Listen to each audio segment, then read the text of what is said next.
ಮೊಳಕಾಲ್ಮೂರು ತಾಲೂಕಿನ ಬೀಚಿಕೆರೆ ಗ್ರಾಮ ಪಂಚಾಯಿತಿ ವ್ಯಾಪ್ತಿಯ ಮ್ಯಾಸರಹಟ್ಟಿಯಲ್ಲಿ ಮ್ಯಾಸನಾಯಕರ ಆರಾಧ್ಯ ದೈವಗಳಾದ ಶ್ರೀ ಗಾದ್ರಿಪಾಲನಾಯಕ ಸ್ವಾಮಿ ಹಾಗೂ ಶ್ರೀ ಮೋಟೇದೇವರ ಗಂಗಾ ಪೂಜಾ ಮಹೋತ್ಸವ ಭಾನುವಾರ ಸಾವಿರಾರು ಭಕ್ತರ ಸಮ್ಮುಖದಲ್ಲಿ ಅದ್ದೂರಿಯಾಗಿ ಜರುಗಿತು. ಬುಡಕಟ್ಟು ಸಂಸ್ಕೃತಿ ಸಾಂಪ್ರದಾಯಿಕ ಆಚರಣೆಗಳು ಅನಾವರಣಗೊಂಡ ಈ ಮಹೋತ್ಸವದಲ್ಲಿ ಭಕ್ತರು ಅಪಾರ ಭಕ್ತಿ ಭಾವದಿಂದ ಭಾಗವಹಿಸಿದರು. ಬೆಳಗ್ಗೆ 10 ಗಂಟೆಗೆ ಗ್ರಾಮದಿಂದ ಗಂಗಾ ಪೂಜೆಗೆ ದೇವರುಗಳನ್ನು ಸಕಲ ಬಿರುದು ಬಾವುಟುಗಳಿಂದ ಮೆರವಣಿಗೆಯಲ್ಲಿ ಕರೆದೊಯ್ಯಲಾಯಿತು. ತಾಳ ಮದ್ದಲೆ ಪೂಜಾ ವಿಧಿವಿಧಾನಗಳ ನಡುವೆ ಸಂಭ್ರಮಾಮನೆ ಮಾಡಿತು.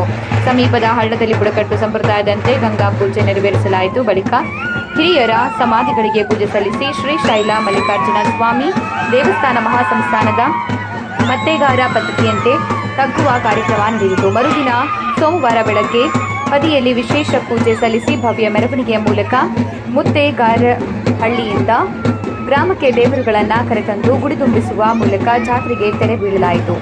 ಈ ಮಹೋತ್ಸವದಲ್ಲಿ ಶ್ರೀ ಗಾದ್ರಿಪಾಲನಾಯಕ ಹಾಗೂ ಮೋಟೇದೇವರ ಗುಡಿಕಟ್ಟಿನ ಅಣ್ಣ ತಮ್ಮಂದಿರು, ನೆಂಟರಿಷ್ಟರು, ಗ್ರಾಮಸ್ಥರು ಹಾಗೂ ವಿವಿಧ ಹಳ್ಳಿಗಳಿಂದ ಆಗಮಿಸಿದ ಭಕ್ತಾದಿಗಳು ಭಾಗವಹಿಸಿ ಜಾತ್ರೆಯ ವೈಭವ ಹೆಚ್ಚಿಸಿದರು.